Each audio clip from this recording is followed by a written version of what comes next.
government for all. It is a secular government, that is, it does not belong to any particular religion. Hence, it cannot spend money on the basis of community. Now, mind you, this is a Sanatani Hindu. Jinnah was a secular Muslim. Gandhiji was a Sanatan Dharmi. But he was asking for a secular state, and Jinnah was calling for a state based on a common principle. Anyway, he addressed Sikh refugees in the company of Sheikh Abdullah, who was visiting from Kashmir, and hailed the example of Kashmiri Muslims in maintaining communal harmony. He spoke to Sikhs, warning them never to misuse the kirpan.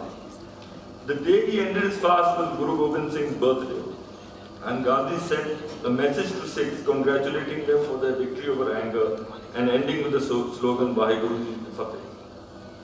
He sent a special message to fellow Gujaratis. He discussed the issue of a national language and his preference for Hindustan. He spoke to caste Hindus about the evil of untouchability. After recounting the painful experience of oppressed castes of Rohtak, he admonished Jats and Ahirs for tormenting them and treating them as slaves. He talked about the Mayos, renamed criminal tribes by the British, who had been forcibly evicted from vast areas in Delhi's hinterland, and called for their rehabilitation. He criticized the Congress party very severely and certain congressmen who had begun using power for personal benefit. He spoke to social organizations such as Hindustani Talimi Sangh, Kasturba Gandhi National Memorial Trust, and Harijan Sevak Sangh.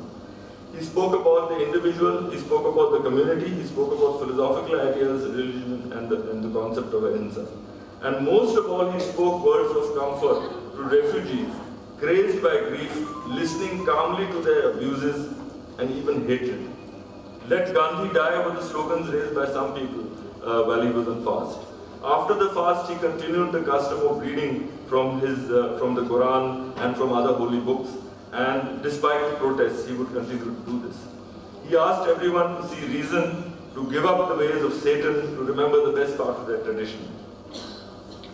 But Gandhi was also a man in pain. Now I come to the final part, which is his assassination and the effects of it. See, in his prayer meeting of the 25th of November 47, he had spoken about those who had been deprived of their homes. If we come to our senses here today, everything will be well tomorrow. I too will be free. Today I am much disturbed, said Gandhi. My life has become a burden to me.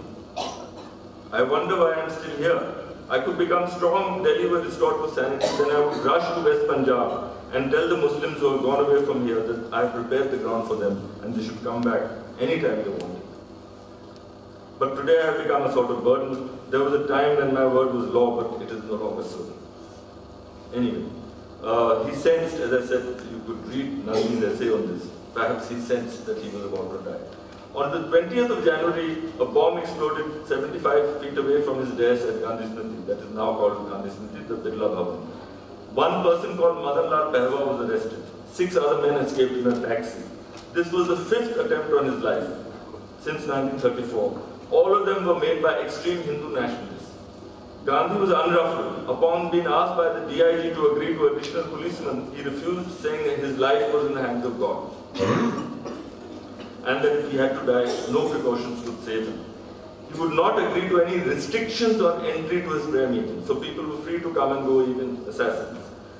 At the next day's meeting, after the bomb exploded, he said, the man who has exploded the bomb obviously thinks he has been sent by God to destroy me.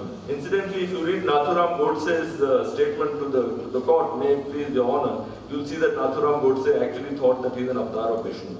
He has been sent by Vishnu to finish off the evildoers. So here is Gandhi saying on the 21st of January that the man who thinks he has been sent by God, he has taken for granted that I am an enemy of Hinduism. When he says he is doing the bidding of God, he is only making God an accomplice in a wicked deed. It cannot be so. Those who are behind him or whose tool he is should know that this sort of thing will never save Hinduism. If Hinduism has to be saved, it will be saved through such work as I am doing. I have been imbibing Hindu Dharma right from my childhood. On the 30th of January, one Nathuram Godse, editor of a Pune Marathi journal called Hindu Rashtra, shot at him 3 times at point blank range and killed him. It's a very, very complex history of this crime, and if you read, it is worth reading what Nathuram Godse had to say about why he killed him. You could see a kind of Mahabharata type epic symbolism in whatever he was saying. Ordinary concepts of law, morality, ethics did not enter the fray. It was like an epic confrontation, and he said, with due respect for Mahatma, I have to kill him because he has destroyed Hinduism in India and so on. However, very interestingly, I can tell you this as a person who was in the Maoist movement in my youth. There was one prominent Maoist left-hand man of Charu Mazumdar, whose name was Saroj Datta. And if you read his writings on Gandhi and the type of vituperation and abuse that he directed at Gandhi, there's very little difference between what a Maoist had to say and what Nathuram Godse had to say about Gandhi. In terms of their comments on Gandhi, they're more or less exactly the same. Anyway, what happened thereafter is very interesting, and I will try to sum up with this. There was a trial, and in the trial, 8 people were put on trial, and 2 people were convicted and hanged in November 1949, Nathuram Godse and Narayan Apte. And 1 person was acquitted. 5 people were sent to jail for 14 years. Actually, they were sent to jail for life, and they were released in 14 years. And the person who was acquitted was a man called Vinayak Damodar Savarkar. And Savarkar's involvement in the conspiracy was attested to during the trial, but the judge wanted corroborative evidence, and for lack of corroborative evidence, Savarkar was let off. Subsequently, there was an outrage in the country, especially because when those 5 men were released, there were sweets distributed in Pune, at which Savarkar was also present. And there was a lot of outrage that, these people are celebrating the murder of the Mahatma. And at that point, a commission of inquiry was set up, called the Justice Jeevan Lal Kapoor Commission of Inquiry into the assassination of Mahatma Gandhi. That commission conducted fresh hearings and also interviewed the bodyguard and the personal secretary of Savarkar. And clinching evidence was found that the assassins were actually with Savarkar a few days before the assassination and also before in the planning. Jeevan Lal Kapoor came to the conclusion that there is no other theory possible for the assassination but a conspiracy involving Vinayak Damodar Savarkar at its head. This is a man, Savarkar, whose portrait has been hung in the Central Hall of Parliament. It's almost as if we as a country are celebrating the assassination of Mahatma Gandhi. People don't know about this. I feel that at least we should know exactly what we're doing. Now, Gandhi died standing up with God's name on his lips, just as he had always wanted. He had always said that he was prepared to die for his beliefs.